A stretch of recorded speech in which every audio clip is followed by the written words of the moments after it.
Good morning. Subcommittee on Digital Assets, Financial Technology Inclusion will come to order. Without objection, the chair is authorized to declare a recess of the committee at any time. This hearing is entitled Decoding DeFi, Breaking Down the Future of Decentralized Finance. Without objection, all members will have 5 legislative days within which to submit extraneous materials to the chair for inclusion in the record. I now recognize myself for an opening statement. Welcome back, members and staff, to Capitol Hill following our August work period. Today we're going to discuss decentralized finance. After the FIT21 legislation passed with broad bipartisan support, I wanted this subcommittee to explore emerging topics like tokenization and DeFi. As we consider how blockchains can be used in finance, we must continue expanding our knowledge of the possible costs and benefits as it relates to DeFi. Decentralized finance envisions a financial system that's permissionless, transparent, efficient, and built on top of blockchain networks. It's based on the fundamental idea that individuals should have the freedom to transact without the fear of illegal financial surveillance or abuse by governments. By substituting intermediaries for autonomous, self-executing code, decentralized finance can shift the way the financial markets and transactions are currently structured and governed. A peer-to-peer future where a Canadian prime minister in the future can't freeze your bank account just for going to a protest. But whether it's artificial intelligence or digital assets, we cannot legislate thoughtfully or do oversight of the regulatory agencies if we don't understand it. And DeFi is not only complex, but cutting edge, changing, and a completely different way of working. But at the end of the day, decentralized finance is not a person or a company, it's a technology, and one that connects people together to reimagine how we transact with one another. So today's hearing is designed to take a deep dive into some core concepts behind DeFi. I'd like members on both sides of the aisle to approach it with an open mind. We'll hear from our witnesses about this technology, how it works, the potential benefits and risks, the legal and regulatory implications. It's important to remember that our regulatory and legal frameworks were designed for a financial system with centralized intermediaries. It doesn't contemplate the decentralized peer-to-peer ecosystem made possible with digital assets and blockchains. That's why jurisdictions like the European Union have chosen to explicitly carve out DeFi in their digital asset legislation so they can continue to better understand it. Rightfully, we took the same approach in drafting our FIT21 legislation here in the House, which directed the Treasury, the SEC, and the CFTC to study this issue together and report back to Congress on the implications and their recommendations. Contrast that with the Biden-Harris administration, which uses rulemaking and enforcement actions to go after DeFi and threaten its existence and the future of its use in the United States. Now that this committee has moved with our historic bipartisan FIT21 legislation, it's important that together we assess DeFi and study the most effective way forward. This hearing is not just about smart contracts and decentralized protocols. It's about how decentralized peer-to-peer technology can preserve individual freedom and improve our financial services for business and consumers alike. Together, we'll take another step in our work on the regulatory landscape that supports transformative technology. I encourage everyone on the subcommittee to engage in an informed, open-minded dialogue with our esteemed witnesses today to better understand how Congress can help Americans assess and leverage this technology in a safe and secure manner. I'm grateful to our witnesses and on our panel today and sharing their wealth of knowledge, and I look forward to the discussion. Now let me yield to the ranking member for some opening comments. Good morning. Thank you, Mr. Chairman, for hosting this hearing, and I want to thank our witnesses in advance for their willingness to help the committee with its work. This hearing aims to explore the future of decentralized finance services, or DeFi. DeFi generally refers to virtual asset protocols and services that allow for automated peer-to-peer transactions by using blockchain technology.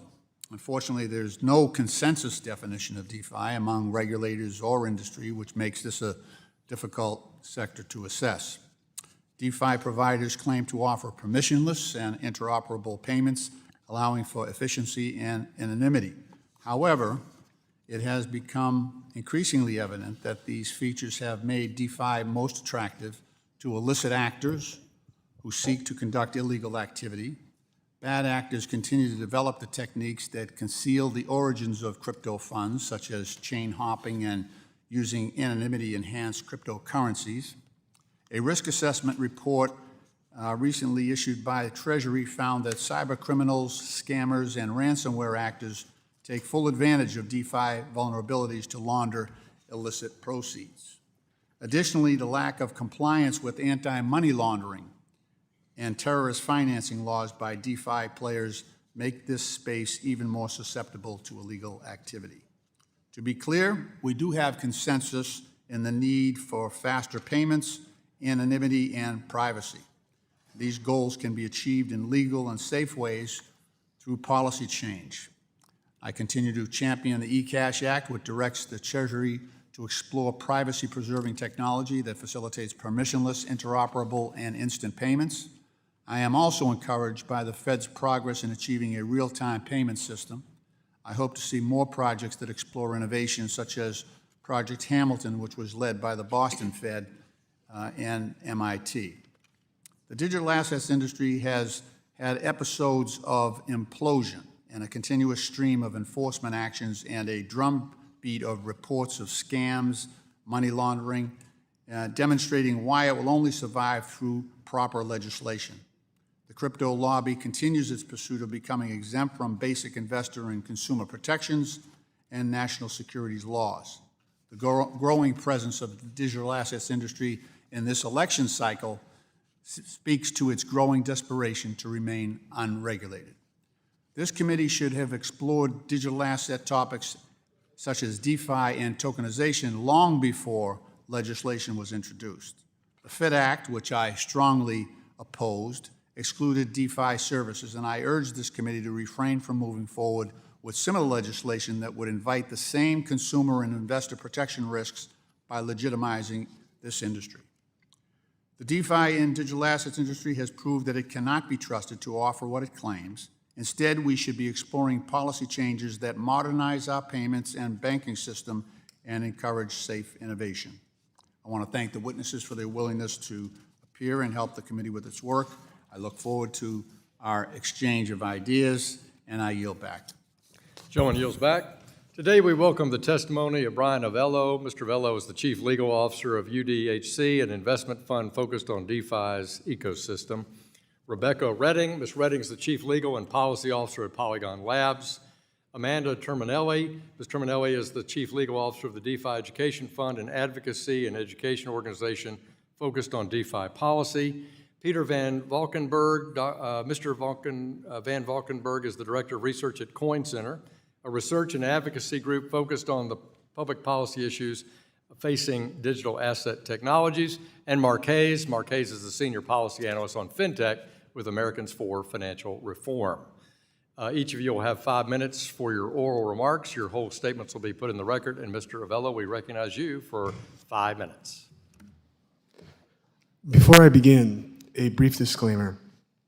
I'm here today in my personal capacity, and the views and opinions I express are my own and do not reflect the views or opinions of my employer, my colleagues, any of our portfolio companies, or any projects with which I serve as a non-executive director. Thank you for the opportunity to speak today. My name is Brian C. Avello, and I'm the Chief Legal Officer for the Universal DeFi Holding Company, a principal investment firm. I've been an attorney in the cryptocurrency space since 2016, and my experiences as outside counsel and general counsel have shaped my understanding of decentralized finance, or DeFi, and its growing significance in our financial ecosystem. DeFi has evolved rapidly since the early days of 2017 and 2018. My journey here began in earnest as the general counsel for the Maker Ecosystem Growth Foundation, a now dissolved software company that worked with its industry partners to bring the leading credit generation platform, MakerDAO, or known as Maker, and decentralized stablecoin, multi-collateral DAI, to market in November 2019. Some would say that Maker was the world's first DeFi project. I also have had the privilege of investing in various startups that bridge DeFi and centralized finance, or CeFi. These experiences have led me to believe that a thoughtful regulatory framework is essential for DeFi to fully integrate with traditional financial systems. DeFi at its heart is an open source technology movement that encompasses a broad spectrum of products that operate outside of centralized financial institutions. They are built on public, permissionless blockchains like Ethereum and encompass various business models, focusing primarily on borrowing and lending in decentralized exchange, and now real-world assets, or RWAs. And most importantly, DeFi projects are open protocols, meaning anyone can use them to build new and innovative products, from Citibank using a lending protocol to greatly expand their client accounts, to a single developer building a product competitive to established financial institutions. At present, the leading DeFi applications range from borrowing and lending protocols that allow users to lend their crypto assets in exchange for returns, to decentralized exchanges that facilitate peer-to-peer trading through automated market makers. Moreover, RWAs have recently come to the fore. These are on-chain representations of off-chain assets that provide users access to either interest-bearing opportunities or alternative assets, as well as near real-time execution and settlement and easily verifiable accounting. They can include government securities, corporate credit, and tokenized funds, and allow accredited and institutional investors to access various sources of yield on-chain. One significant issue is the regulatory landscape surrounding DeFi. Many users are underinformed about the complexities of DeFi protocols, and the absence of traditional intermediaries complicates compliance.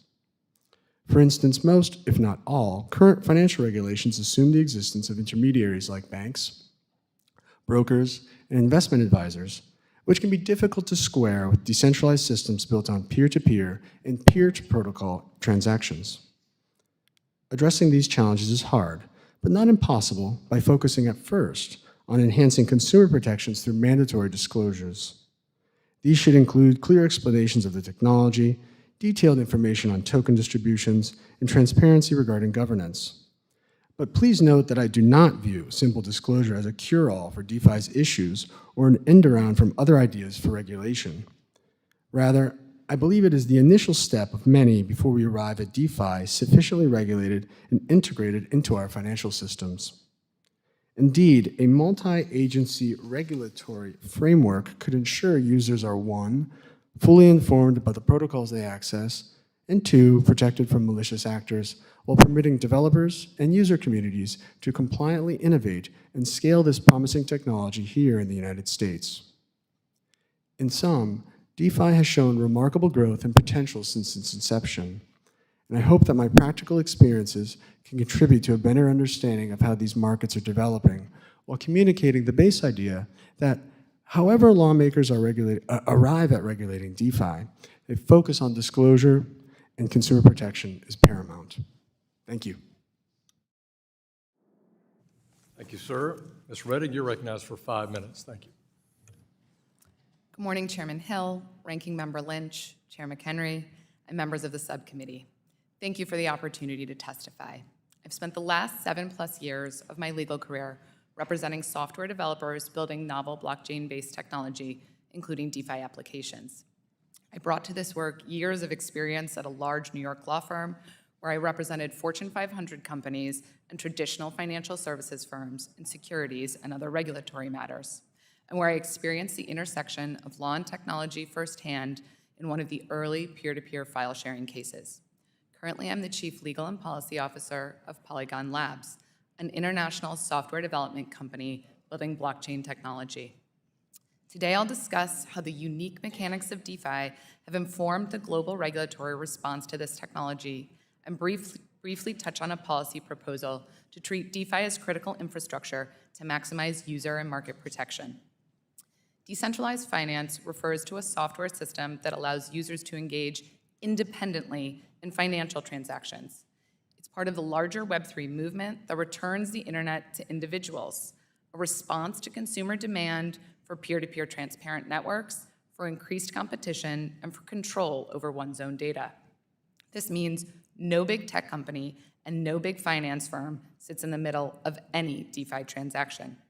The hallmark of DeFi is that users retain custody and control over their assets and their data at all times. DeFi protocols are a set of automated code-based rules that allow for financial transactions when users provide the instructions. These are similar to the software protocols like TCP/IP that underlie our internet today. Code for DeFi protocols is open, can be reviewed in real time, and audited by anyone. There's no proprietary black box as in the traditional financial world. This increases predictability for users, and these open systems increase competition to build better user experiences. DeFi protocols are built on public infrastructure, namely blockchain networks. DeFi transactions are cryptographically settled on these networks via automated consensus of thousands of computers, which creates a transparent record of transaction data. Like the internet itself, this infrastructure can be accessed and utilized by anyone with an internet connection. The term infrastructure usually evokes the idea of roads and bridges. Today, it's also the technological systems that underpin many industries, from aviation to farming to financial services. In the United States, that infrastructure is overseen by CISA, the Cybersecurity and Information Security Agency, as critical infrastructure in collaboration with various other agencies, including the Treasury Department and law enforcement. DeFi can likewise fall under their purview. Today, DeFi allows users to exchange one crypto asset for another, provide crypto asset liquidity for borrowing, or engage in novel trading strategies. Yet DeFi remains nascent. The first DeFi protocol is approximately 7 years old, and today DeFi holds around $78.9 billion of crypto asset value. This is only 3.9% of total crypto value and 0.07% of global GDP. Because DeFi systems are neutral technology, regulators have recognized that we can't perfectly map traditional financial laws onto intermediary-less systems. The IMF and the Financial Stability Board recognize that, quote, in the case of DeFi, the lack of intermediaries means that the traditional approach to regulation cannot be applied.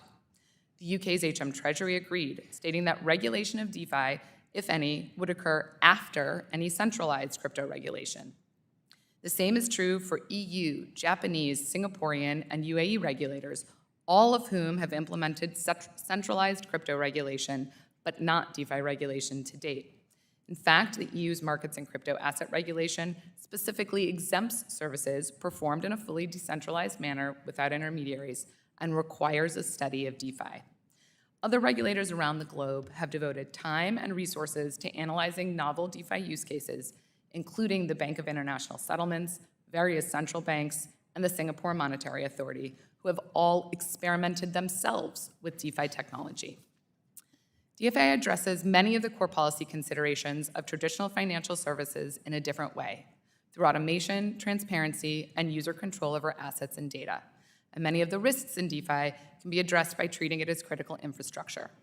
This is the topic of a recent paper I co-authored examining how CISA, in collaboration with OSIP, Treasury's Office of Cybersecurity and Critical Infrastructure Protection, can work to mitigate cyber and system management risks to bring about policies that protect both users and markets, a mission fundamental to the long-term growth of DeFi. I'm appreciative of the subcommittee's efforts to understand this technology, and I look forward to your questions. I thank for your testimony. Mr. Tuminelli, you're recognized for 5 minutes to give your oral remarks. Thank you to the subcommittee for holding this hearing. My name is Amanda Tuminelli, and I'm the Chief Legal Officer at the DeFi Education Fund, a nonprofit, nonpartisan group that educates lawmakers and the public about decentralized finance and advocates for sound DeFi policy. We believe that DeFi is the path to a more equitable and more efficient financial system, one in which people have access to finance regardless of where in the world they live and regardless of the merits of their application. I will leave you with 2 points today. First, DeFi is different from and an improvement upon traditional finance because it does not rely on intermediaries. And second, the existing approach of demanding that DeFi look like, function like, or be treated like traditional finance has not and will not work. So what is DeFi and how is it different? As others have said today, DeFi enables peer-to-peer transactions in which users self-custody their assets, just like with cash. Using DeFi, a person can trade assets, make and take loans, or earn interest, but it is improvement on the current system in a number of ways. For example, TradFi relies on intermediaries that often serve as gatekeepers to finance.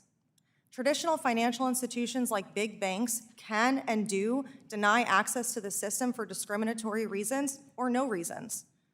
But DeFi is open access.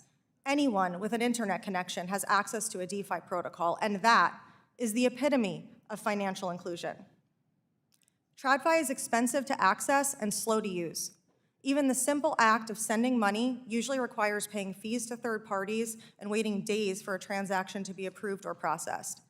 But using DeFi, I can send money or execute far more complicated transactions anywhere in the world, 24/7, with nearly instant settlement. And as one last example, DeFi is better because it's self-custodial. As this committee knows, when TradFi services fail, customers lose access to their assets. But in DeFi, there is no fear of losing access to your money in a bank crisis because assets in your self-hosted wallet are always available to you. So that brings me to my second point. The existing approach of trying to apply rules for TradFi to DeFi will not work. The traditional financial system requires intermediaries to function. Brokers effect stock trades and clearinghouses settle transactions. And that means that we need to trust intermediaries to do their jobs reliably and honestly. And the existing rules evolve to prevent the abuse of our trust. But DeFi doesn't use intermediaries. If I want to swap two digital assets using a DeFi protocol, there is no broker and there is no clearinghouse. DeFi's existence, the very reason that this technology was developed, was to eliminate the need to rely on intermediaries and empower people to transact directly with their peers. Existing law assumes that there is some identifiable entity that can take possession of my funds, collect information about my transaction, and even block a trade. But that entity does not exist in DeFi. The untenable position between the law as it stands and the reality of DeFi technology has led to an increasing amount of regulatory uncertainty. Seasoned lawyers with decades of regulatory experience cannot give their clients advice with certainty about whether their projects comply with the law. That's why judges in multiple district courts across this country have called on Congress to make new rules regarding digital assets. And this chamber has supported bipartisan efforts and signaled that the status quo is not working for DeFi and digital assets. The existing approach of trying and failing to apply existing rules to this technology has led to so much hostility to innovation that American jobs and businesses have been heading overseas.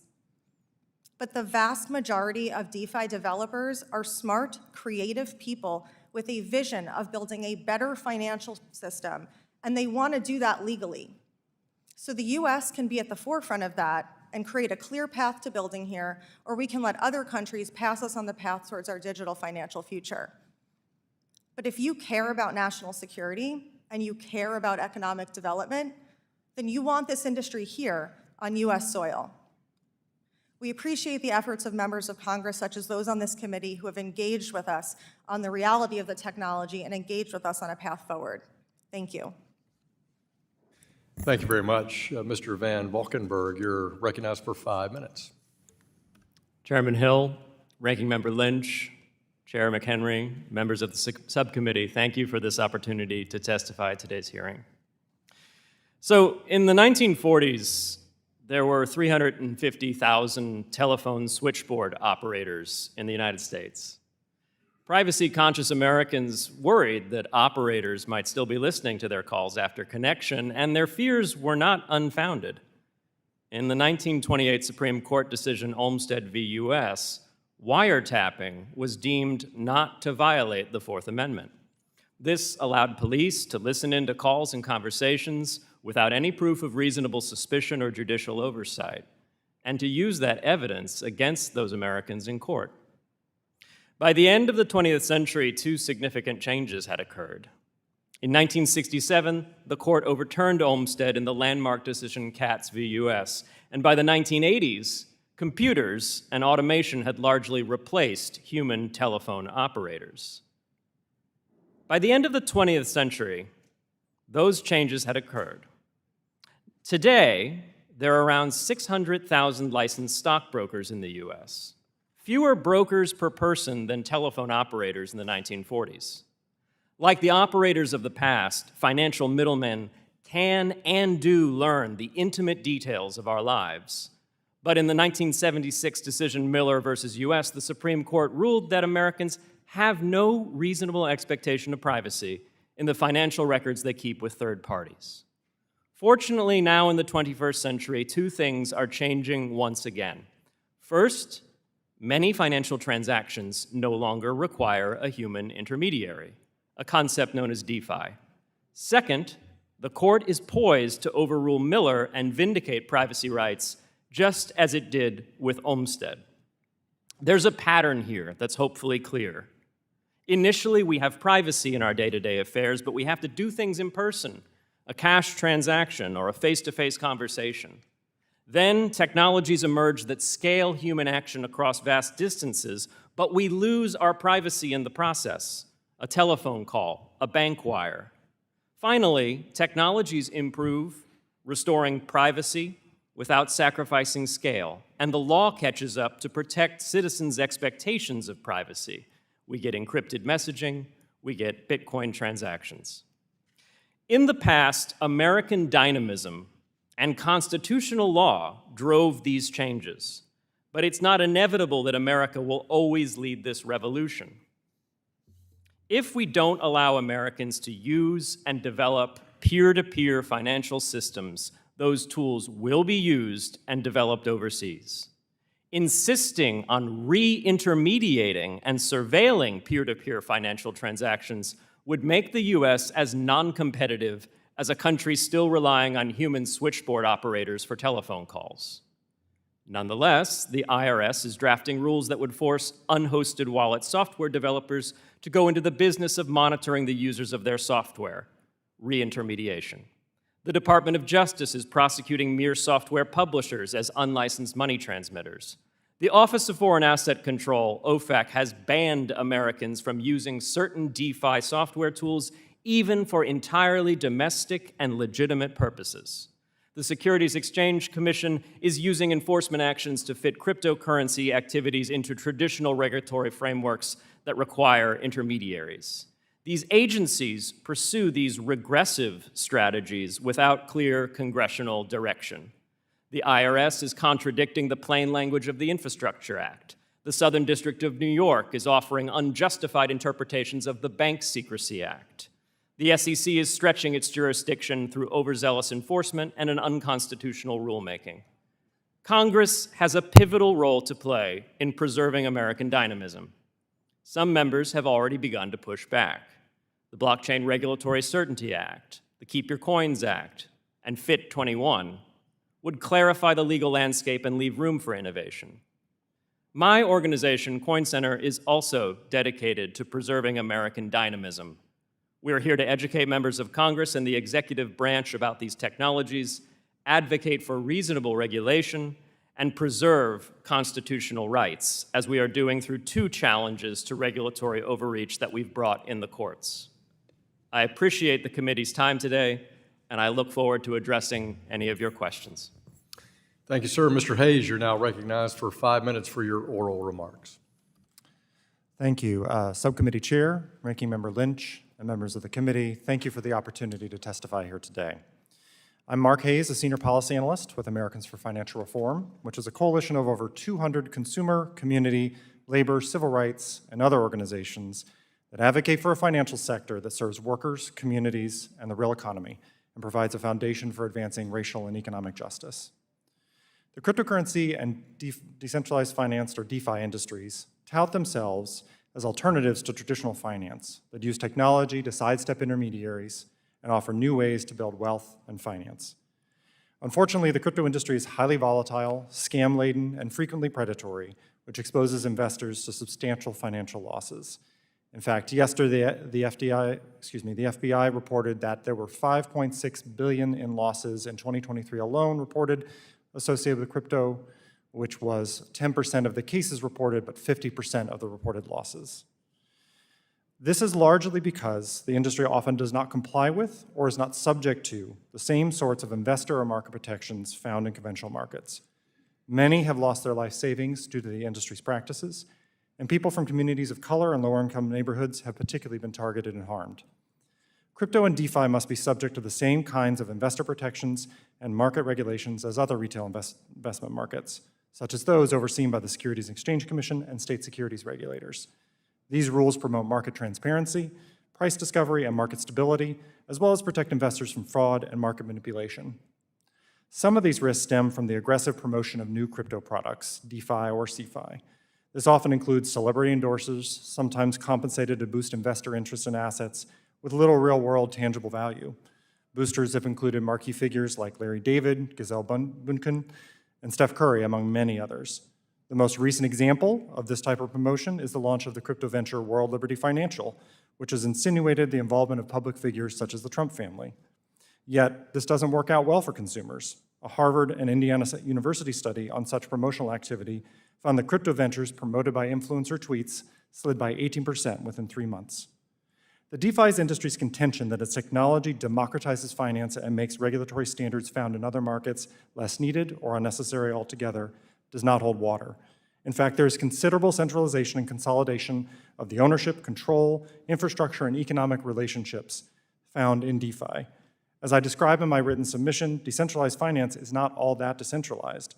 A limited set of powerful players control crucial elements of the DeFi industry. For example, one industry study showed that just 1% of DeFi platforms users control 90% of governance tokens on 10 major DAOs, or decentralized autonomous organizations. And far from automatically creating safety, the technology used has enabled or allowed multiple scams and hacks amounting to, by one industry estimate, $1.5 billion worth of losses in 2023 alone, which is, based on the cases used, more than one scam per day on average.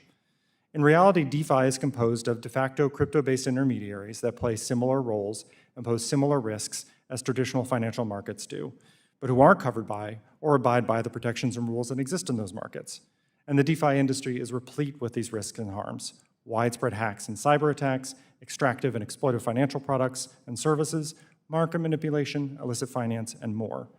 These problems warrant a proactive regulatory approach to protect investors, crypto markets, and the financial system.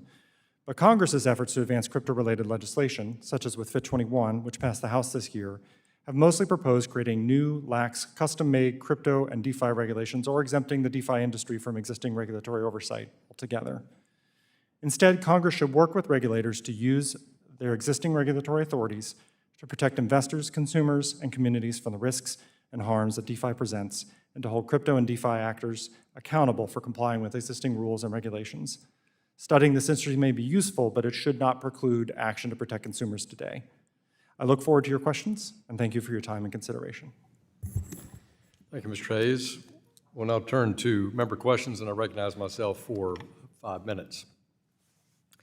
I spoke earlier about how our regulatory and legal frameworks were designed for a financial system with centralized entities. Because of this, it can be challenging to apply the approach of same risk, same regulation to DeFi due to its permissionless peer-to-peer nature, and I think our witnesses all have done an excellent job talking about those, that concern or opportunity and the costs and benefits. But nothing is without risk.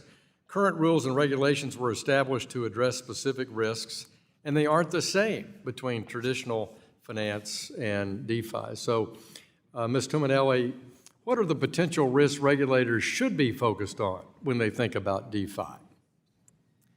Thank you for that question. And as you suggested, the inherent risks in the traditional financial system are related to intermediaries. They're often opaque, we don't know what's going on, and they're often discriminatory or subject to human bias or subjective error. In DeFi, the risks are more related to the actual technology, so like vulnerabilities in code or consumer protection and education, making sure that people understand what a DeFi protocol does, how a self-hosted wallet works.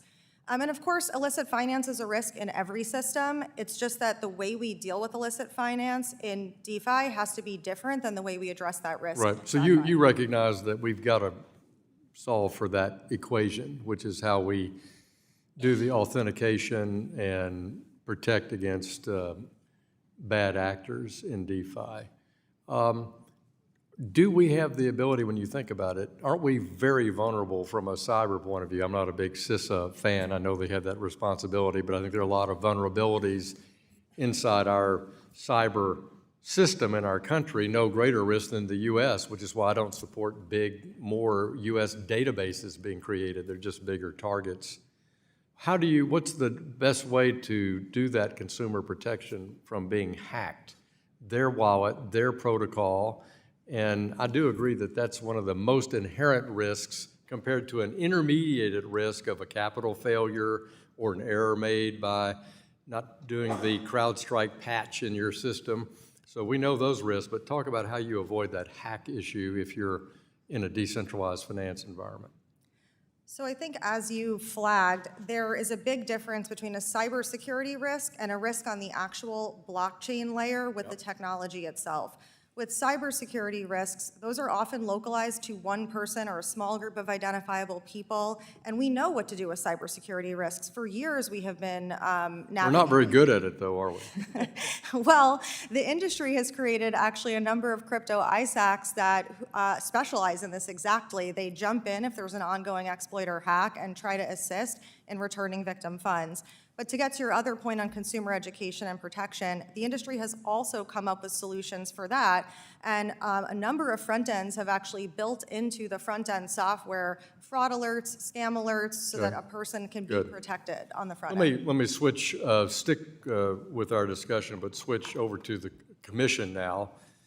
And they proposed a new rule that broadly expands the definition of an exchange. I'd like your views and Mr. Van Valkenburg's too on this, to capture not just decentralized digital asset platforms, but also DeFi. Pretty broad. I was telling Mr. Lynch, things are not very well defined here, and so it seems to be a pretty massive overreach, over-definition by the commission. How should DeFi think about this exchange function? Like, one of the key functions of an exchange and an intermediate system is market making in a bond or a stock to aid in that matching, for pricing purposes. I get both of your points, but I'd like both your comments on this. The Gensler approach, what's wrong with it, and what a better approach is. And you've got 25 seconds, so I'll give you 25 seconds. Go. So I would say that the very first problem is that the SEC has still never defined what a crypto asset security is, which is a precursor to this entire discussion. With the exchange rulemaking, they have swept extremely broadly to catch developers and protocols that have no ability to comply with the rule as they have proposed. Very helpful. Mr. Van Valkenburgh. The only thing I'd add. Mike. The only thing I'd add to that excellent answer is the SEC is swept so broadly in its Exchange Act rulemaking that it's run right into the First Amendment of the Constitution. And it's not the first time they got slapped down in SEC versus Lowe for being overzealous in their enforcement of the Investment Advisor Act and regulating mere publishers of newsletters. In the Exchange Act, they want to regulate people who, quote, make available a communications protocol. And if making available a protocol, which is a set of rules, isn't publishing speech, then I don't know what is. Thank you, sir. My time's expired. I turn to the ranking member for his 5 minutes of questions. Thank you, Mr. Chairman. Mr. Hayes, recently the multi-service crypto platform D.Fi estimated that almost $2 billion in crypto assets on DeFi platforms were lost back in 2023 due to hacks, theft, or exploits based on they had 448 documented cases, more than a hack per day. And only about 10% of these losses were recovered for investors, according to the report. The nearly $2 billion in DeFi attacks losses in 2023 was dwarfed by the $47 billion that was lost in 2022. So if you look at the traditional finance system, the Bank Secrecy Act, our money laundering protocols, all resulted because we had crises in the industry and we needed to take steps. You can even look at the collapse of the banking industry during the Depression. We lost over 1,000 banks went down, so we had to come in with regulation to say, okay, we're going to have deposit insurance. We created the FDIC.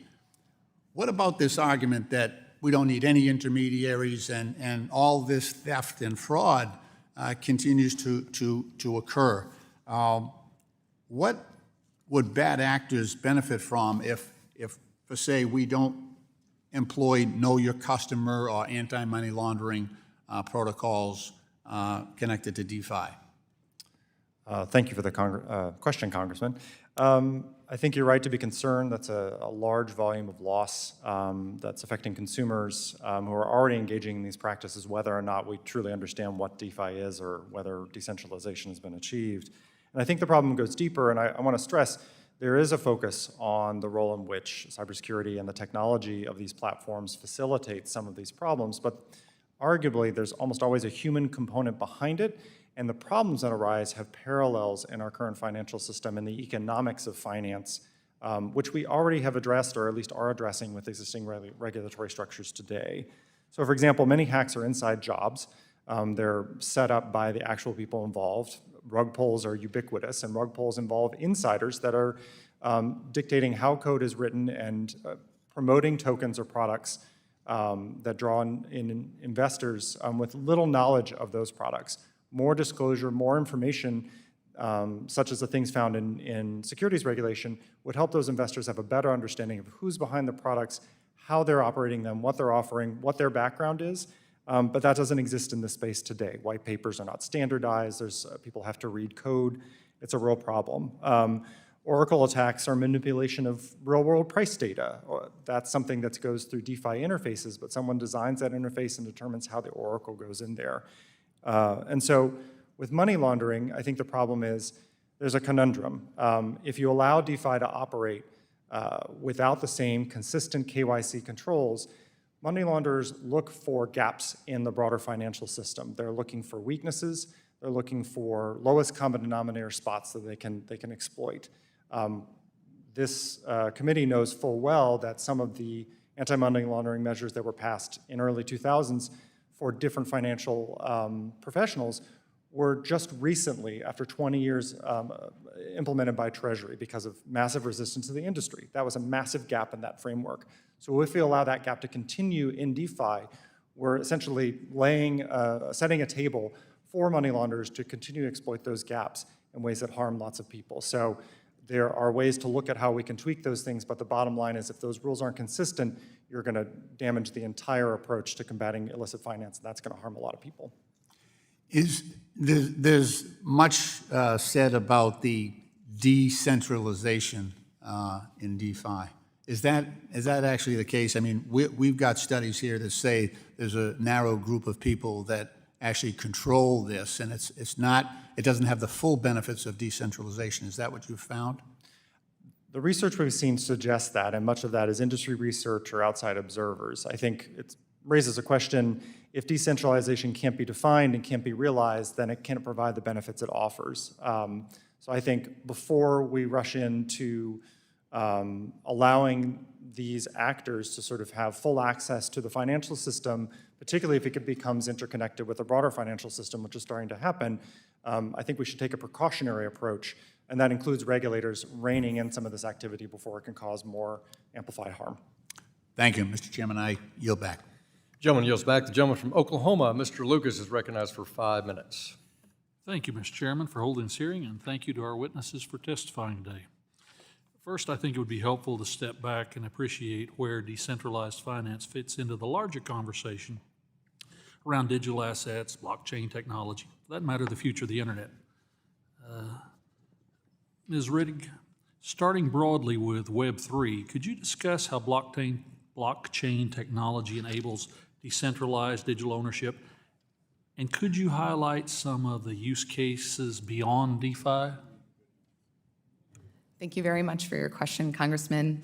As I noted in my oral testimony, DeFi protocols are deployed onto permissionless blockchain networks. So on a network like Ethereum, there are hundreds and thousands of computers that must come into consensus to settle these DeFi transactions. So at the base layer, they're highly decentralized. And at the DeFi application layer, they may be decentralized in a number of ways, but protocols that operate without intermediaries autonomously through software do meet the level of decentralization. On your second part of your question on non-financial use cases, there are a number. About over a year ago, Polygon Labs launched an open source database of blockchain-based use cases called the Value Prop. Today, there are over 500 applications and 43 use cases, and the non-financial use cases outweigh the financial use cases. So two that are most notable are the California DMV has digitized 42 million car titles to smooth the title transfer process. And GeoNet is an application that pulls satellite data in order for farmers to have better predictability about their crops and to be able to enhance predictability. Mr. Valkenburgh, could you also share your perspective about the impact of decentralizing the internet? I'd be happy to. Thank you, Congressman. So there's a paradigm shift involved with DeFi, and we keep coming back to it, which is the removal of intermediaries. The cybersecurity threats that we've discussed in the context of the larger internet are a part of that paradigm shift. Hackers today target centralized servers. Centralized servers have wealths of information and data about the users of those services. This doesn't need to be the way the internet is built. Indeed, the original internet was built with individual servers run by individual internet users in mind. You'd have your own blog, you'd speak your own voice, and you'd have censorship resistance, autonomy, and privacy, the core values of the American Revolution. We've seen a change as large companies built services, Facebook, Google, on top of the internet and created moats around their user data. And DeFi, along with the non-financial uses that Ms. Rettig highlighted, is an alternative to that, a return really to the original view of the internet, which is that it should be an open playground for people to build what their heart says they should build and do it themselves and own their own data in the process. In the remaining time I have, I'd like to focus on an issue that I put a lot of energy in on science and space and technology committees, and that's the future of quantum computing. Quantum computing has enormous untapped potential to solve the world's most complex problems, but also has the ability to wreak havoc in the wrong hands. Cryptography, of course, is the backbone of blockchain networks, which is, in the near future, must withstand a post-quantum world. Ms. Tuminelli, how much attention has been given to post-quantum cryptography in the context of DeFi protocols as we slide into quantum computing? Thank you for the question. As you suggested, cryptography is the backbone of blockchain technology, which means that it is also the backbone of DeFi technology. So I think exactly as your question said, it is key and central to the future of DeFi. Because with the potential for quantum computing that exists, I believe, from the hearings we've done in the Science Committee, the effects on these encryptions are going to be dramatic. How do we keep up? Anyone else wish to touch on that for a moment? The one thing I'd add about quantum computing is it could make a lot of our current crypto systems obsolete in a dangerous way.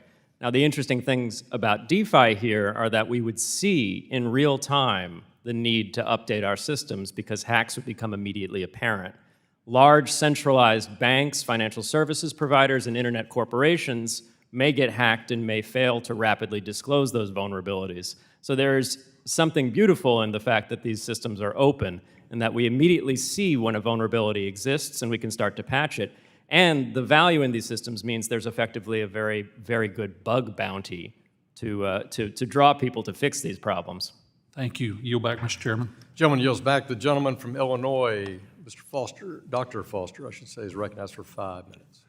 Thank you. I'd like to actually follow up on the chair's discussion about the need to identify bad actors. How is this actually implemented in DeFi right now? First, how do you identify them? In a system where the underlying protocol is that of a permissionless, anonymous, self-hosted custody of assets. How do you identify and how do you effectively ban bad actors, or is there no such concept as bad actors in DeFi? I just go down the line, and if you could describe, how it's implemented, if at all. Sure, happy to do that. Thank you for the question, Congressman.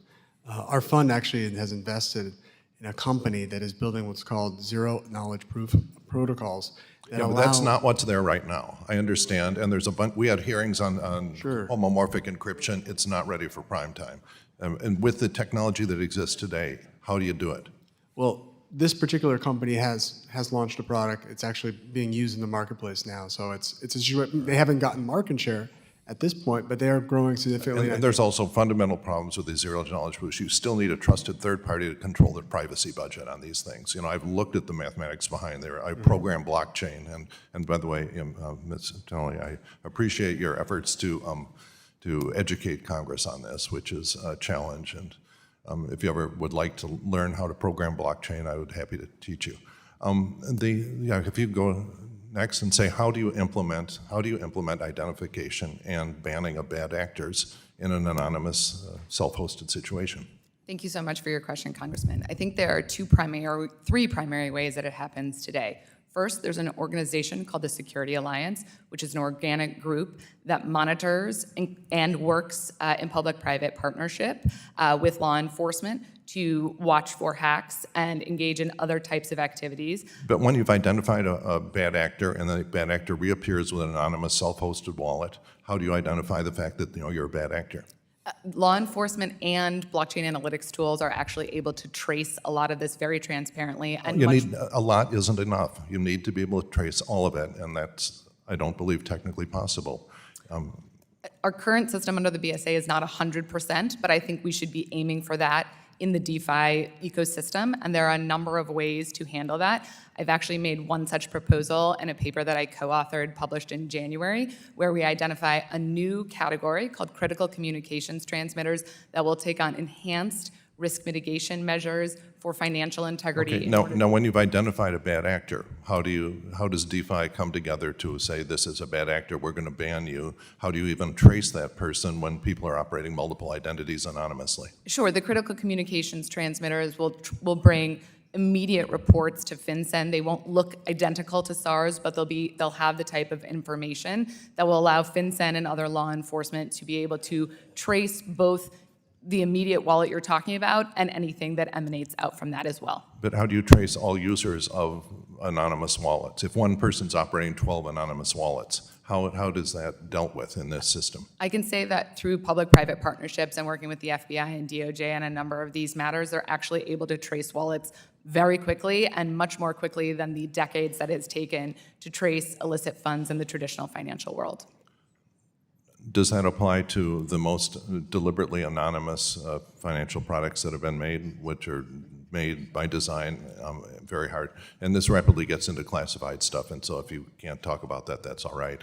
I can't talk too deeply about it, but I will say that funds from some of the worst actors are frozen today and unable to be moved given the immediate identification that has happened both with industry and law enforcement working together on these issues. And that when you freeze someone's fund, you freeze their activities in every one of the anonymous wallets that they control?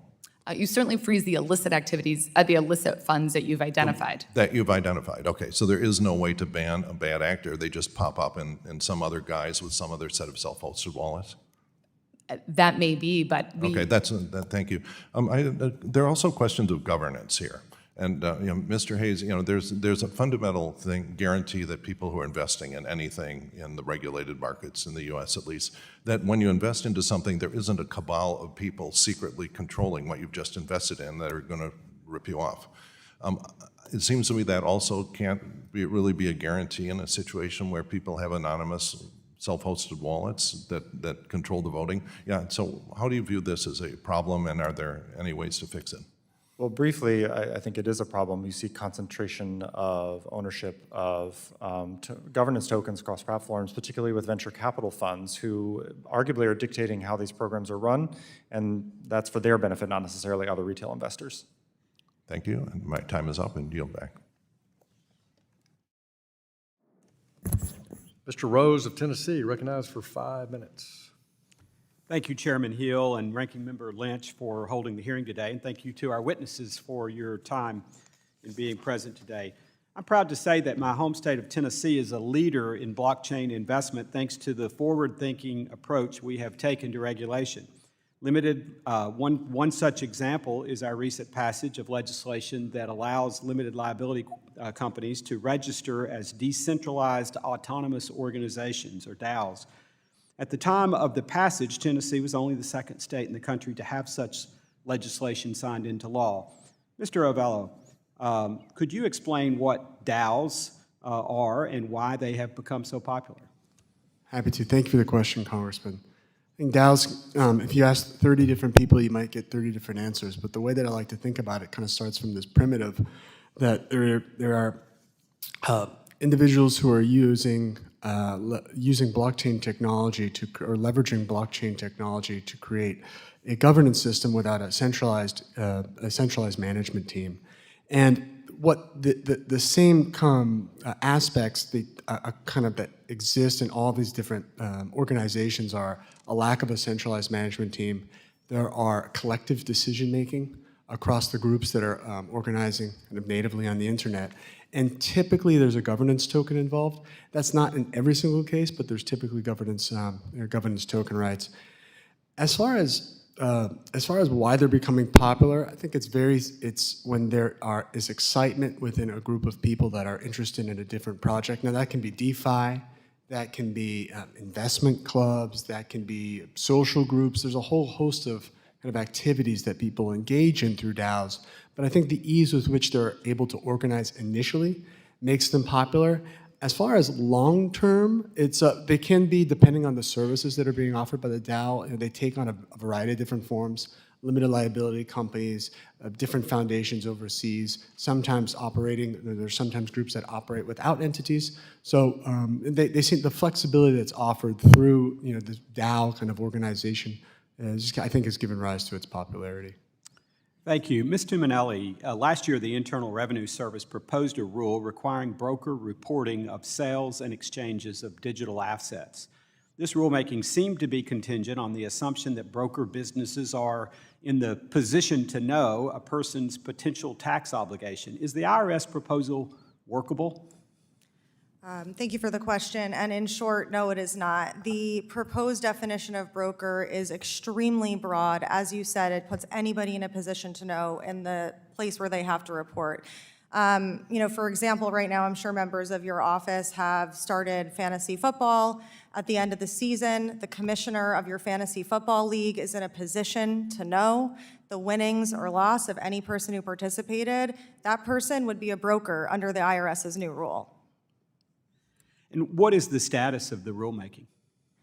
So right now, the IRS finalized the part of the rule that applies to others outside of DeFi, and we applaud them for that. They did take the right tack in trying to learn more about DeFi before they finalized the rulemaking as it applies to DeFi. And Ms. Tuminelli, I think that my colleagues on the other side of the aisle in the Biden-Harris administration scapegoat the digital asset industry as a mechanism to avoid tax liability. How can the DeFi industry support tax compliance? Sure. So obviously the tax liability for an individual is on the individual themselves. But as an industry, of course, there are software and technology solutions that make it easier for a person to assess their tax liability and pay that tax liability. But ultimately, it's their responsibility as an individual to pay their taxes.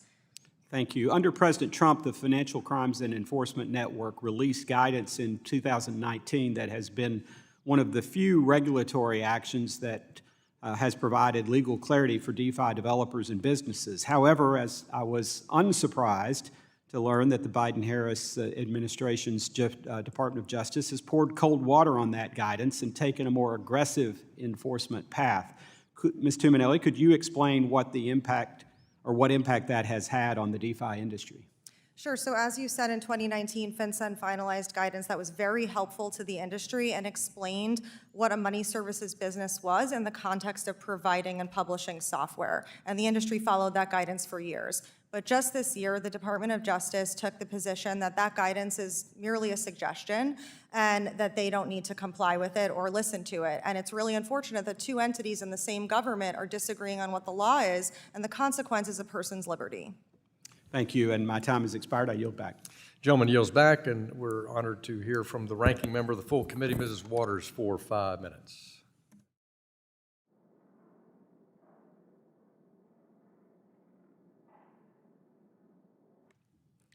Thank you very much.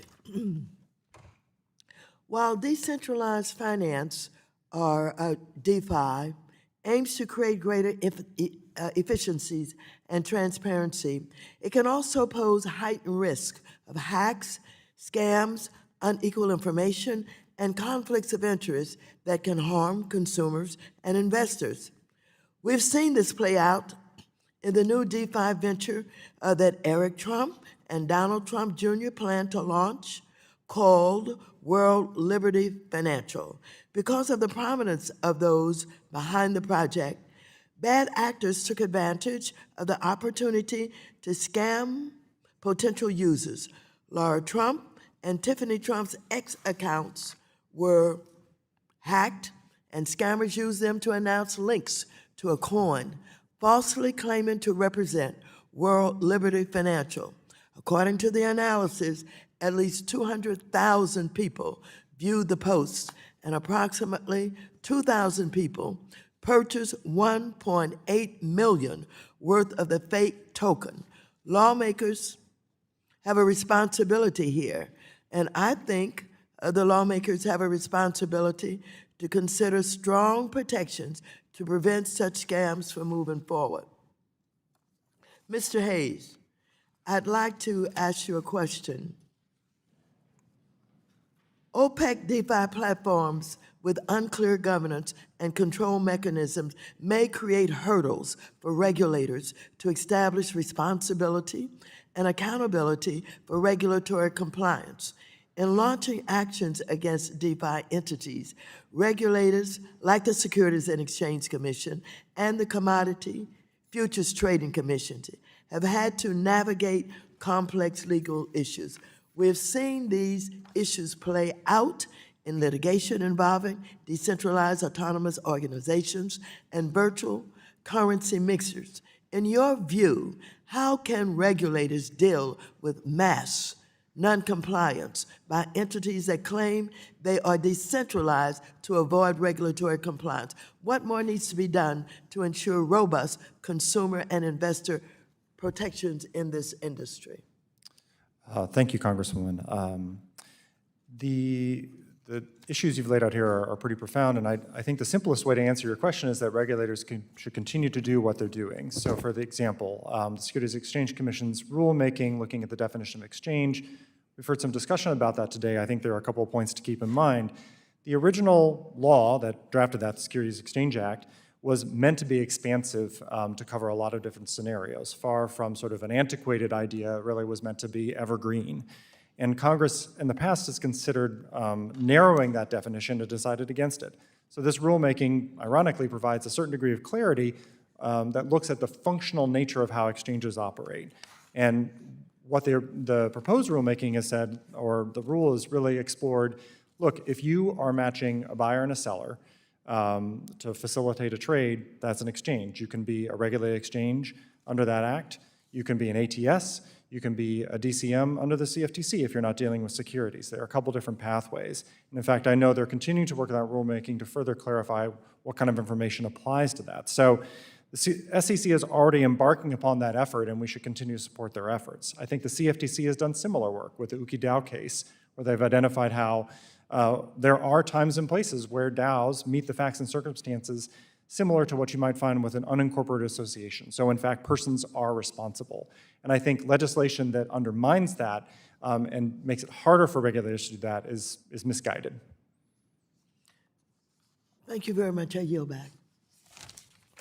Gentleman yields back. The gentleman from Wisconsin is recognized for 5 minutes. Thank you very much, Mr. Chairman. Thanks for holding today's hearing. We're just talking about risk. I want to just dive in because I think there's some real strong counterpoints that we need to make sure are on the record, right? With every new technology, there's benefits, there's risks. How do you manage the benefits? How do you scale down the risks? If I can, I want to come to you, Ms. Rebecca Rettig. DeFi shows promise. There's also some risks that needs to be addressed. DeFi hacks cost more than $3.6 billion in 2022, and the number's likely gone up since.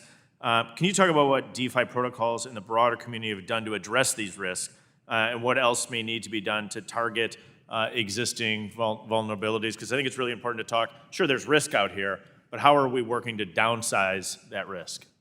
Great. Thank you very much for your question, Congressman. And I think we can all agree that any of the hacks or scams or any of the risks should be mitigated as thoroughly as possible. Say that the three primary risks in DeFi are cyber risk, system management risk, as well as usage risk. There are current efforts to combat many of those. As I mentioned previously, the Security Alliance looks at all of those types of risks, both what's happening from an illicit finance perspective, but also training developers how to build safer ecosystems in general, as well as how to put in place appropriate system management controls to ensure that there aren't these centralized places of data or other areas of vulnerabilities. So that's one of the primary places that it happens, but there is also significant public-private partnership with law enforcement going on in the industry to ensure that a lot of these risks are addressed. That's helpful. Let me jump over to you, if I can, Mr. Brian Avello. In written testimony, you noted that many DeFi participants are having trouble navigating the jargon and code associated with DeFi projects. On top of that, you argue that many projects fail to present fulsome information. What can market participants do to ensure counterparty communications and disclosure are better understood? Sure, I think, thank you for the question, Congressman. I think you'll see a lot of the most notable projects in DeFi have developed, kind of almost as custom, disclosing massive amounts of information, not only on tokenomics with regard to each project, but also at a very granular level, discussing and explaining in plain English how these different technologies work, specifically different smart contract functions if one or more persons is interacting with a contract, exactly what you will be engaging in by interacting with those protocols. So what should regulators be looking at and considering with respect to rules required around disclosures or other communications? I think there has to be a lot of interaction with the industry. Probably the most notable or largest projects that have a presence and are actually coming here to engage in Washington would be a good starting point. And then you look at, I think I highlighted in my written testimony what I, as a user and an investor in this space, would expect to see. And I think, frankly, it's a matter of making the information as simple and as clear as possible for the users who are using it, so that you do away as best as possible with the lack of confusion. Thank you very much. I'm going to come back to you, if I can, Ms. Rebecca Rettig. Shifting gears here, because I think it's worthwhile talking about use cases. I know Polygon Labs maintains a database of DeFi use cases. Commissioner Peirce wrote the following: stagnation, centralization, expatriation, and extinction are the words of this release. Today's commission treats its basic approach to exchange regulation as something that must not, indeed cannot, be altered to allow room for new technologies or for new ways of doing business. Strong words from a sitting SEC commissioner.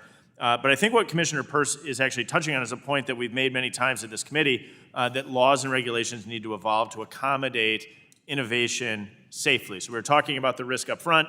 We know that there's use cases out there.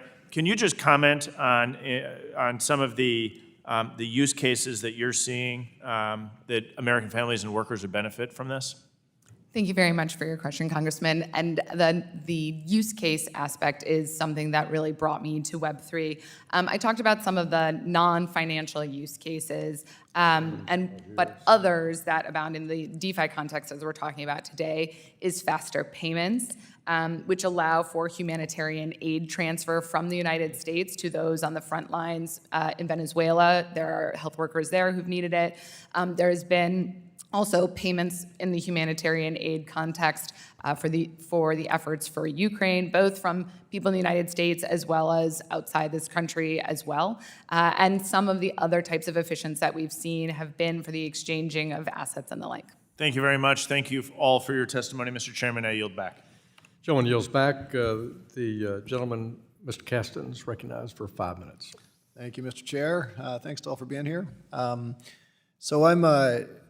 I remember when I got out of college, I was living in Boston when I was in my 20s, mostly just reading the Federalist Papers. But I remember there was this great pizza restaurant over on Commonwealth Avenue by BU that rather famously the pizza was fantastic, to be clear.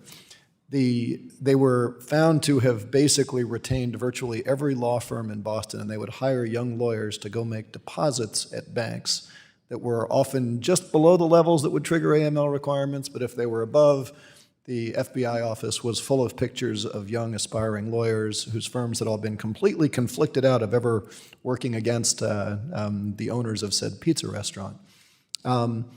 Nobody would have ever argued that the beneficial use case for this particular pizza restaurant meant that we should never regulate pizza restaurants under AML protocols. And I get concerned in this DeFi conversation that we're framing this as it's beneficial use. It's really good. It's maybe as good as the pizza that was at this pizza joint. And therefore, we shouldn't have anti-money laundering rules. Like, that doesn't make any sense to me. Mr. Hayes, you'd mentioned the UkiDAO case where my understanding is that UkiDAO was actually advertising that that you could get around AML laws, and CFTC has come after them, had alleged that they were actually created with the explicit goal of operating in a legal trap form. So I guess, Mr. Van Valkenburgh and Mr. Tuminelli, I'm just curious, yes or no, because I don't want to misunderstand your testimony. Is it your argument that if a DeFi protocol is found to be violating anti-money laundering rules, should there be any legal accountability to the creators, the operators, the people maintaining that service? Just yes or no. Should those people have any legal liability? Those who are not decentralized, those who are custodial, have AML laws that apply, and they should be applied, and they should be enforced. If it's a DeFi protocol, are you saying that there should, we're saying it's decentralized? An immutable smart contract that I transact with? I'm just asking yes or no. Should they have As an somebody wrote the American, code? as an American transacting with a mutable smart contract, I'm transacting with my own funds. I should not be subject to the Bank Secrecy Okay, so Act. you think no, Ms. Tuminelli, you think yes or no? Should there be any liability that's there? I think bad actors should be held liable for the bad conduct that they engage in. Not the developers, not the people who created the software. It's the bad actors who actually committed the crime. We should go after So them. there should be no liability for the people who created the tool. So back to my pizza example. The people made the pizza joint. They used these laws. There should be no liability for them because they're just pizza. They're just pizza producers. If I make a neutral tool that somebody uses to okay, commit crime, I should not be held responsible for that person's conduct. Okay, Mr. Hayes, that's bizarre. I mean, that's aiding and abetting commission of a felony. Mr. Hayes, who do you think should be held liable in those cases? Is it the DAO members? Is it the creators? Is it where should that liability lie? I think it's a good question. It's complex, but I think you can apply existing laws to find some answers. I think it also depends on the facts and circumstances of those cases. But I think what you're raising raises a conundrum. Developers and admins intervene in the platforms that facilitate these transactions on a fairly regular basis, either directly or indirectly through the functions of the DAO. They update the code, they issue assets, they help determine how the validation process works. There are many times when interventions happen by individuals with knowledge. Those include people outside of the developer team and inside the developer team. And it's tricky because why are they intervening in those moments when not only are those about the infrastructural operation of the platform, but actually what the platform does, which is to facilitate transactions and move assets.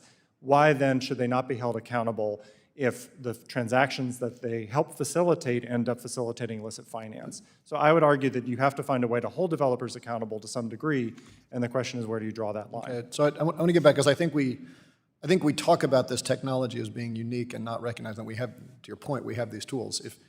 If I buy a security on NASDAQ, I have to disclose, and NASDAQ has clearing offices, and they verify the identity, and I guess, Ms. Rettig, coming to you, following on your exchange with Mr. Foster, in the case of a NASDAQ transaction, there is a clear custody title that is clear. There is no way to participate in that as an anonymous actor. Is there any reason why we could not insist on those rules for DeFi protocols?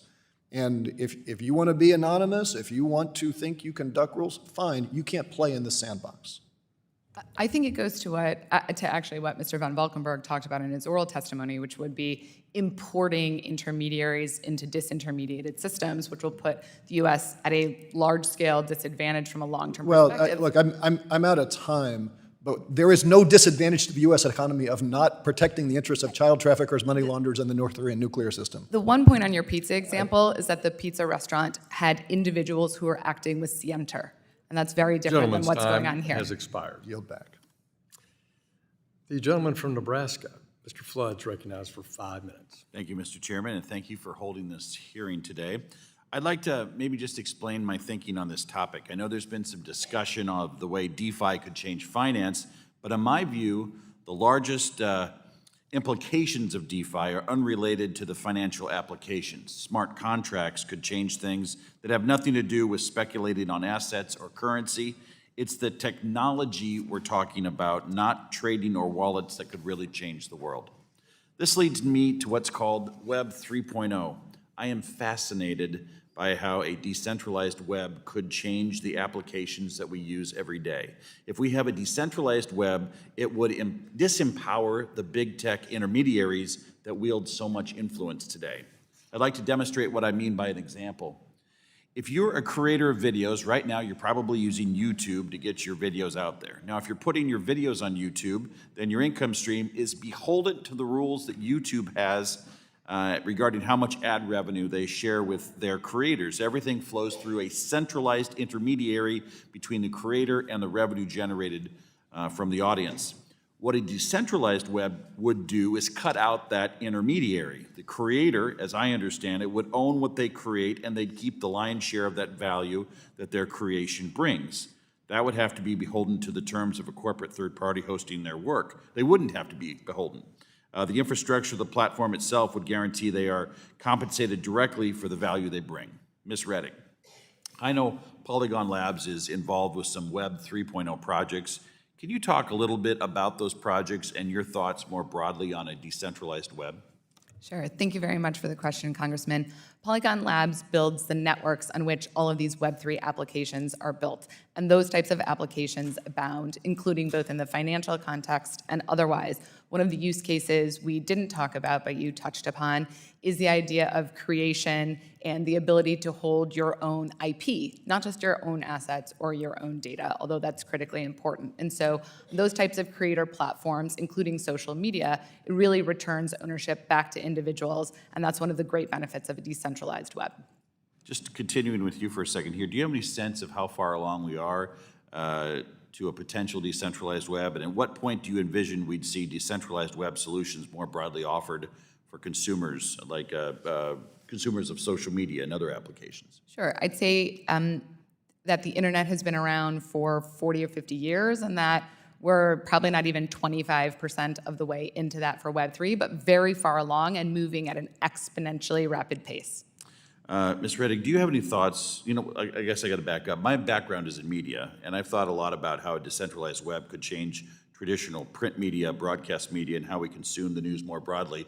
And right now, newspapers are going out of business across the nation, and as a result, fewer journalists are watching the school board and all of these different political subdivisions. Do you have any thoughts on this topic? Thanks very much for your question. I do think that a decentralized web or Web3 applications is changing the way that we consume information. It's coming a lot more organically from individuals who are witnessing the news in a way and able to bring it onto the web in an immutable context, and also to crowdsource information in a way that traditional media may not be able to right now. I appreciate that. It can be challenging, I think, to forecast what the great next innovations are going to be. I'm excited about what this is. I see a world of opportunity for America. I see us as the one country that can harness this like we did the internet, and with the right protections for consumers and safety and internet sex trafficking and all those things, we should lead the world in blockchain. Now, candidly, I don't know if the blockchain is the technology that's going to bring this to bear, but plenty of smart people do think blockchain is our next transformational technology. One of the things that the chairman and I really agree on is that there is so much innovation opportunity for America if we harness this technology in the right way, protect our citizens, protect the vulnerable. I just hope that as Congress continues down this path, we don't suffocate innovation in a way that lets another country or series of countries have an advantage over what should be an American opportunity. With that, Mr. Chairman, I yield back. Gentleman yields back. The gentleman from North Carolina, Mr. Nichols, recognized for 5 minutes. Thank you, Chairman Hill, for holding this hearing. Thanks to our witnesses. Decentralized finance, or DeFi, has transformative potential. It can make our financial system more accessible, transparent, efficient, and innovative. DeFi can create a more inclusive financial system, as traditional finance just might not be for everyone. Of course, as with any new technology, there are risks. I hope we can learn more about how to mitigate those risks during today's hearing. It's important that DeFi remains a bipartisan issue. I'd urge my colleagues to find common ground in supporting both innovation and consumer protection in DeFi. Bipartisan work is absolutely crucial to creating a balanced and durable legislation that will protect consumers and keep digital innovation in the United States. And really, I just don't think it's an either or. I think we can do all of these things. We can protect consumers, we can encourage digital innovation, we can embrace this amazing new transformative technology that can improve the lives for so many Americans. We got to keep those jobs here in the United States. Ms. Rettig, first question for you. Can you talk about some of the risks with DeFi and how legislators on this committee should be thinking about how to address them? Thanks very much for your question, Congressman, and for your leadership in this emerging space. I'll hit on the illicit finance side of the risks because I know that is the greatest concern, and I think a place, to your point, where bipartisan and industry can all agree that we want that to stop. Not a penny should go to bad actors. And I proposed a framework along with my co-authors in a paper that came out in January that looked at how to combat illicit finance in DeFi with a three-part framework. The first was to expand on the definition of independent control found in the 2019 FinCEN guidance to be able to actually identify intermediaries that exist who may actually have regulatory obligations. So it will close the gap that the DeFi Treasury illicit finance risk assessment put forward in DeFi. The second part is what I alluded to in my testimony, which is to treat pure technology protocols as critical infrastructure, just like we do with electronic clearing systems and financial messaging systems. And the third part is to create a new category of entities that will have additional risk mitigation obligations in the financial integrity space to be able to meet the goals under the BSA of document detection and deterrence of bad actors. Thanks so much. Second question to you again. How are other jurisdictions approaching the regulation of DeFi? And is the U.S. falling behind countries like China? Thank you very much for your question. And unfortunately, we are falling far behind. And setting China aside, we're falling behind the rest of the world. Just from a anecdotal perspective, regulators across the world have actually been engaging with industry for, I would say, the last 5 or 6 years to talk about what to do in a collaborative way. The EU in particular, the UK as well, and numerous countries in Asia, Japan, Singapore, and the like. Every single country to date has, even if they've implemented centralized crypto regulation, they have said we either need to study or explore or do further analysis of DeFi. And I will say the one notable proposal is from France's prudential regulators, which seek to think about regulating DeFi much like cyber infrastructure and imposing certain types of cybersecurity standards and audits of these DeFi protocols. So it is very different everywhere across the world than how we are handling it in the US, other than in some of the proposed legislation we've seen, all of which suggests studying DeFi, which is the right way forward. Thanks so much. You know, we did a bipartisan CODEL. We travel around the world to meet with these other markets. They're open for business. They are trying to take jobs here from the U.S. And it certainly dawned on me the importance of making sure we continue to keep up with the rest of the world, because this is a place where we continue to fall behind unless we act here in Congress, and we have the ability to do that. So I'm eternally optimistic that we can get it done. Mr. Avello, next question to you. We constantly hear that both innovators and capital are leaving the U.S. due to a lack of regulatory clarity. What human capital and financing trends are you seeing in the U.S., seeing as the U.S. falls behind in Web3 and DeFi? I can say from wearing my investor hat and from a personal perspective, I've seen a number of incredibly qualified teams, the exact types of people I think that you were mentioning that you'd want to see here, building hundreds of millions or multi-billion-dollar companies and protocols. Unfortunately, having to move abroad necessarily to set up operations, their companies, and basically offshoring most of their activity.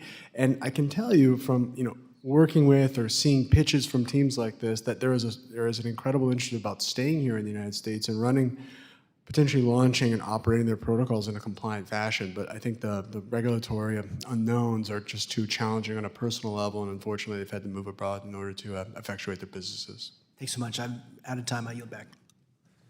Gentleman yields back. The distinguished gentleman from Ohio, the vice chairman of our Digital Assets Subcommittee, Mr. Davidson, is recognized for 5 minutes. Thank you, Chairman. I thank our colleagues and the panel for your testimony today.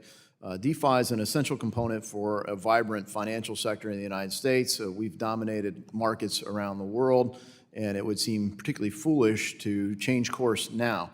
That's what we're at the risk of. I mean, as I listen to some of my colleagues, I really appreciate Mr. Nickel for highlighting that this is an issue that largely unites Republicans, and it does divide Democrats.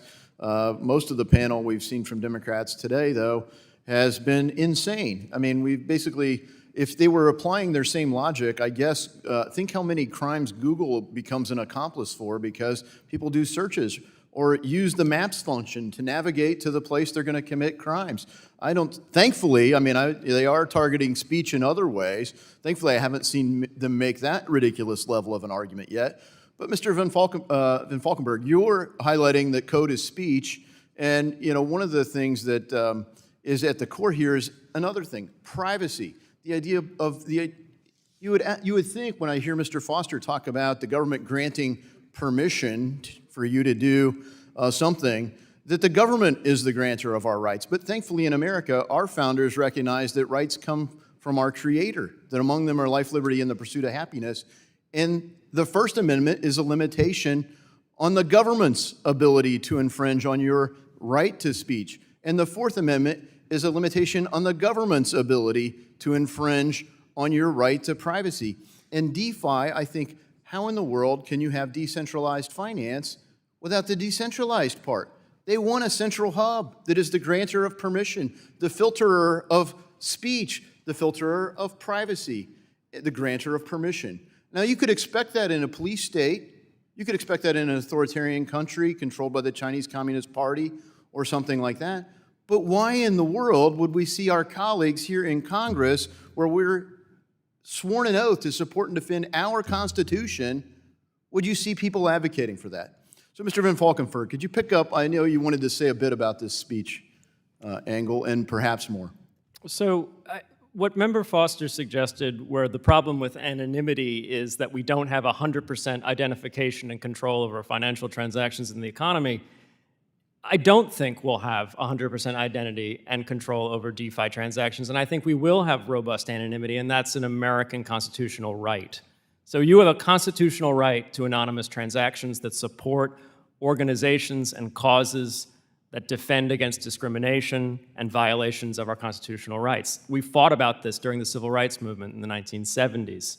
As Thurgood Marshall said with respect to the Bank Secrecy Act, the law that actually requires financial surveillance of custodial intermediaries, though not non-custodial intermediaries, Marshall dissented from the constitutionality of even that level of surveillance. He said, "The fact that some may use negotiable instruments for illegal purposes cannot justify the government's running roughshod over the First Amendment rights of the hundreds of lawful yet controversial organizations like the ACLU. Congress may well be correct in concluding that law enforcement would be facilitated by the dragnet requirements of the Bank Secrecy Act, but those who wrote our Constitution recognized more important values."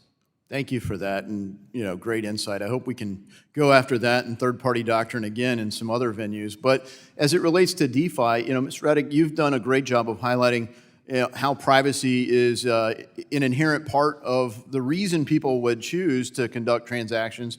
It has to be protected for it to function.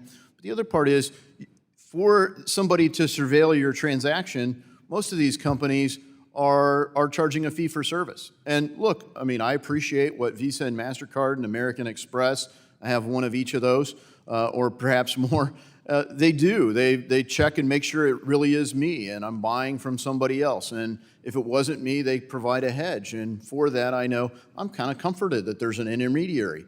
Now, I'll admit I'm a little creeped out when the government wants to mandate that they surveil me and hand over my transaction data without a warrant or a subpoena. That's a lot more government than I want. But for other transactions, I still carry cash, and I like that there's no intermediary. And I know that once I gave the cash to somebody, my ability to reclaim that is more limited. It doesn't mean I have no recourse. How do you make DeFi function if you don't have privacy? I think Thank you very much for your question, Congressman. I think DeFi, as Mr. Van Valkenburgh said, will have at least pseudonymity, right? A privacy over who you are and certain types of information in that regard. I think to your point on Visa and MasterCard, we agree that not only the people who can access those aren't the only people who should be able to access the economy, right? Goldman Sachs and their clients aren't the only people who can participate in the American economy. And so DeFi and the larger Web3 movement is meant to expand and democratize that even more greatly. Thank you for that, and may God bless you all with great success in spite of some of my colleagues' efforts to undermine it. I yield back. The gentleman yields back. The gentleman from California, Mr. Sherman, is recognized for 5 minutes. What we have here is an effort to liberate billionaires from income taxation. Every time a billionaire successfully cheats on his taxes, a member of the Freedom Caucus earns his wings. Billionaires can't keep anonymous with $100 bills because their pockets aren't that big. And the decision our country has made not to print a $500 bill or a $1,000 bill means that the use of cash becomes less in terms of the amount of cash in a single bill declines by 3 or 4 percentage points, 2 or 3 percentage points over the last 5 or 10 decades. Now, we're trying to create a market here for a system that is much worse than the system we have for honest people. If you have crypto, you can go to Coinbase or a similar broker, put it up, and get a loan at margin rates that are similar to what you do if you have stocks or bonds that you're borrowing against. This system is going to be more expensive, but it's much better for drug dealers, much better for human traffickers, much better for sanctions evaders, which is why Putin and Iran have embraced crypto and unhosted wallets. But the real market here is tax evasion. Trump's IRS commissioner testified, we got $1 trillion a year of uncollected taxes. That's $3 trillion of unreported income every year. That's $30 trillion of unreported assets every decade. So the question is, why would somebody use a less efficient system? And the answer is, if you're a patriotic anarchist and you agree that we should have a powerful America, but only wage earners should pay the income tax, and it should be voluntary for those in business and investment, then you design a system in which know your customer is optional, and in which those who wish to cheat, whether it be because they're cheating our sanctions laws or our income tax laws, have an efficient system to do so. Now, the other aspect of this DeFi is whether it's a security. We apply the Howey test. Mr. Hayes, if you have a system where you put your money up and you have somebody else manage it and loan it out for you, and then you get a return based on the results. In effect, if you have the Howey case, but instead of oranges, you have crypto, is that a security? Thank you, Congressman. The Howey test is designed to answer the question you've just raised, and it's designed to be tested broadly to apply to lots of different facts and circumstances. And so I'd argue it's an applicable test to this situation. And there are many instances where crypto securities, whether issued on CeFi platforms or DeFi platforms, meet that test. And to be clear, a platform doesn't have to be issuing or facilitating the transfer of those assets. They don't all have to be securities. There's just have to be a number of them that meet the test for an exchange to meet the terms and conditions obligations of a securities exchange. So I think there are many instances where the Howey test is an appropriate tool and provides a useful answer in this regard. I would just reiterate that those who talk about privacy for billionaire tax evaders are waging a war against economic democracy in this country, but also creating a corrosive system in which at the country clubs and wherever billionaires meet, it will be thought to be stupid to pay income taxes when there's a whole system of finance that allows you to hide your assets while buying your yacht. And what worries me is not just those who are the tip of the spear, who will be the first to evade our income taxes, and our laws against sanctions evasion, and our laws against drug dealing, and I've seen this happen in a number of other countries. I've studied tax enforcement in a number of other countries. Once it becomes a feeling among a subculture or an economic class that only the suckers are paying their taxes, we create a system in which no billionaire will feel right paying their taxes. After all, nobody else at the country club does it. Wages will be taxed. You get a W-2 form, and the question is whether anybody else. You can make a lot of money by making sure billionaires don't have to pay their taxes. I yield back. Gentleman yields back. The gentleman from South Carolina, Mr. Timmons, is recognized for 5 minutes. Thank you, Mr. Chairman, and thank you to all our witnesses for being here today. Decentralized finance is an incredible advancement in financial technology. At its core, DeFi leverages blockchain technology and smart contracts to create an open, transparent, and accessible financial ecosystem. This means that anyone, anywhere in the world can access services like lending, borrowing, and trading without relying on centralized authorities. However, along with the many promising use cases come many questions about the government's role in this burgeoning space. As a Congress, we have yet to fully acknowledge, understand, and address this technology, causing our country to fall short of our innovative values. Mr. Van Valkenburgh, given the unique nature of DeFi protocols, it is clear that incorporating DeFi into the U.S. regulatory perimeter is a complex endeavor. While we have already touched on some, are there other challenges that the U.S. oversight mechanisms and regulatory structures face as these emerging financial systems increasingly come into orbit? Thank you for the question, Congressman. So why don't we stay on the subject of tax, because Member Sherman brought it up. So tax evasion is a crime. It should be aggressively policed. Those who don't pay their taxes should suffer consequences in this country. I do not, however, think that tax evasion and its existence warrants a 100% surveilled and controlled financial system.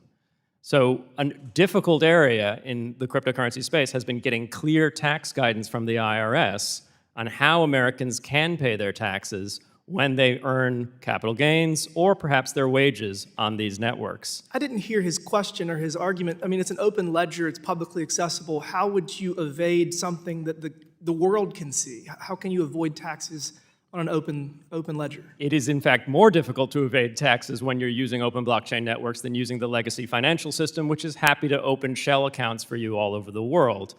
I would also add that the IRS has been very, very late in offering clear guidance, and they are the big part of the problem here. They should have offered guidance on brokers who need to file third-party tax documentation and reports long ago using existing congressional authority. Coinbase is a custodial broker, if you will, of cryptocurrency for tax purposes and should be doing third-party tax reporting to ensure that Americans are paying their taxes and the IRS is getting their revenue. There was no need to change the laws to tell Coinbase that they're a broker. The IRS simply hadn't made that rule change. Eventually, Congress rightly decided to direct the IRS to change those rules with the Infrastructure Act.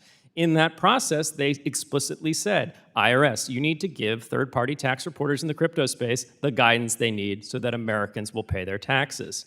Even after Congress directed the IRS went on a multi-year rulemaking spree where they ultimately tried to even apply these rules to non-custodial intermediaries apart from Coinbase in an effort that will not work and will trample our constitutional rights. We can agree that the government is not helping this process. One more question. While Treasury and the SEC have made regulation by enforcement the dominant theme of the Biden administration's approach to DeFi, we've seen some foreign jurisdictions, such as the EU, take a different approach to the space. Ms. Rettig, I'm curious if there are frameworks in place in other jurisdictions that the United States can draw from as it contemplates how to approach establishing protections around DeFi, and what did these foreign regulatory approaches get right, and what can we learn from them? Thank you so much for your question, Congressman. I think the foreign jurisdictions have moved forward with centralized crypto regulation and given clear guidance to centralized actors in the space. Governments all over the world have uniformly taken the approach to study DeFi more. There are also regulators who've actually experimented with DeFi themselves and conducted transactions. And there are some regulators who themselves have looked at DeFi protocols as cyber or technology that should be reviewed from a cyber perspective in order to accomplish policy goals in that way. Thank you for that. I think we can all agree that this is the future of technology. There's going to be disruption associated with it, but we need to lead the way and not have the enormous amounts of resources invested in what is indeed the future go offshore. When the U.S. economy is no longer the best place to start a business, we will lose long term. And so I would just say that that's something we need to focus on, and there's balance in this approach. But we need to be intentional about it and not fall behind. And with that, Mr. Chairman, I yield back. Gentleman from South Carolina yields back. I want to thank our panel for your excellent testimony today, for participating in our hearing. Without objection, all members will have 5 legislative days within which to submit additional written questions for the witnesses to the chair, which will be forwarded to each of you for your response. I ask each of you to please respond as promptly as you are able. This hearing is adjourned.